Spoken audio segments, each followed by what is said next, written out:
Bonjour et bienvenue pour cette 6e vidéo du chapitre sur la fluctuation et l'estimation.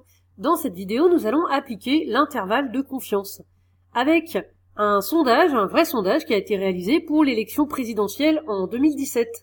Ce sondage réalisé auprès de 927 personnes parmi les électeurs, la population âgée de 18 ans et plus inscrite sur les listes électorales, a donné ses intentions de vote. Pour les 4 principaux candidats, bien sûr, il y avait également des intentions de vote pour les autres candidats, mais là on a seulement mis les 4 principaux. 22%, même chiffre pour Emmanuel Macron et Marine Le Pen, 20% pour Jean-Luc Mélenchon et 19% pour François Fillon. Et dans cette vidéo, nous allons répondre à 3 questions. Première question, déterminer pour chacun des candidats l'intervalle de confiance qui correspond, puisque bien sûr, il s'agit d'un sondage, donc après on a un intervalle de confiance pour les intentions de vote de la population totale, et nous verrons la précision de chaque intervalle en points de pourcentage. Deuxième question, maintenant on connaît les résultats, c'est qui sont ceux-ci là, en gras en bleu, et on va se demander, on va vérifier, est-ce que les résultats étaient bien dans l'intervalle de confiance? Et puis, dernière question, est-ce qu'on pouvait, avec le sondage, se dire à ce moment-là, eh bien, il y a au moins un de ces 4 candidats qui ne sera pas au second tour avec un niveau de confiance de 95%.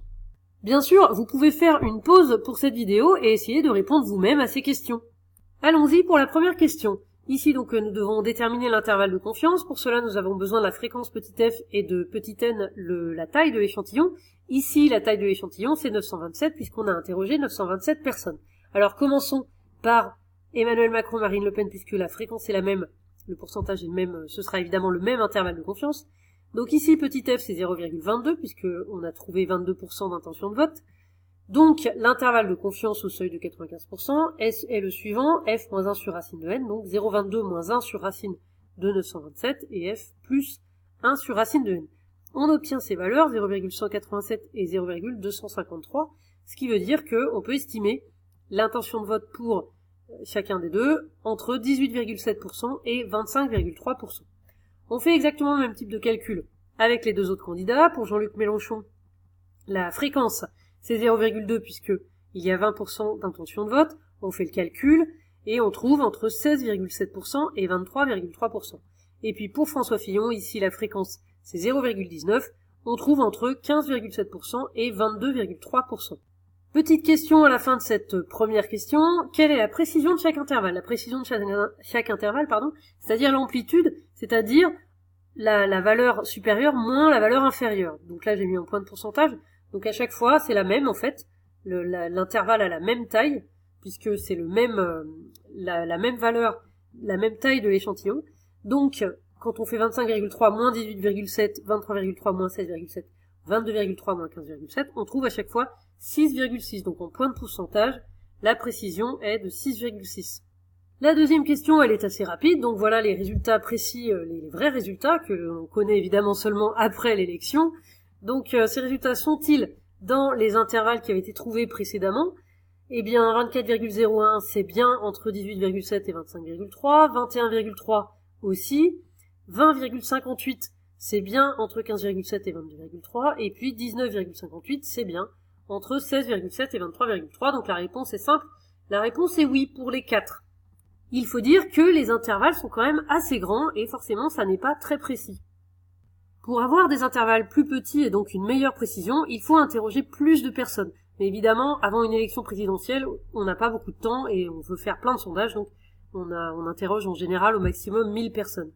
Je garde visibles les intervalles de confiance que nous avons calculés. Et troisième question, dernière question de cet exercice, pouvait-on, au vu de ce sondage, écarter, avec un niveau de confiance de 95%, l'un de ces 4 candidats pour le second tour? Alors avec les intervalles de confiance que nous avions trouvés, on ne peut pas dire lesquels seront les 2 premiers, puisque ces intervalles ont des intersections. C'est-à-dire que, puisque si on se situe dans l'intervalle de confiance, par exemple François Fillon qui avait le plus petit pourcentage pour ce sondage, pourrait très bien se retrouver premier dans l'intervalle de confiance, les autres pourraient être derrière. Donc, les intervalles de confiance montrent bien que là, on ne pouvait pas prédire lesquels seraient au 2e tour. Pour être complet, ce sondage était publié dans le journal Le Monde et il y avait des explications, notamment ceci que j'ai repris, compte tenu de l'intervalle de confiance, entre guillemets, autrement dit de la marge d'erreur de l'ordre de 2,7 points pour un échantillon de cette taille, et pour des scores de plus ou moins 20% d'intention de vote, ces 4 candidats sont actuellement dans un mouchoir de poche, sans qu'il soit encore possible de déterminer les 2 finalistes. Alors, qu'en pensez-vous? Eh bien, j'en pense que, effectivement, c'est ce qu'on vient de dire, il n'est pas possible de déterminer les 2 finalistes car les 4 candidats sont très proches. Et sinon, le journal Le Monde donc donne comme amplitude de l'intervalle 2,7 points. Ce n'est pas ce que nous avons avec l'intervalle de fluctuation qui est au programme de cette année. Donc on peut imaginer qu'ils ont une autre méthode pour calculer l'intervalle de confiance. En tout cas, on peut quand même noter que cette explication est importante.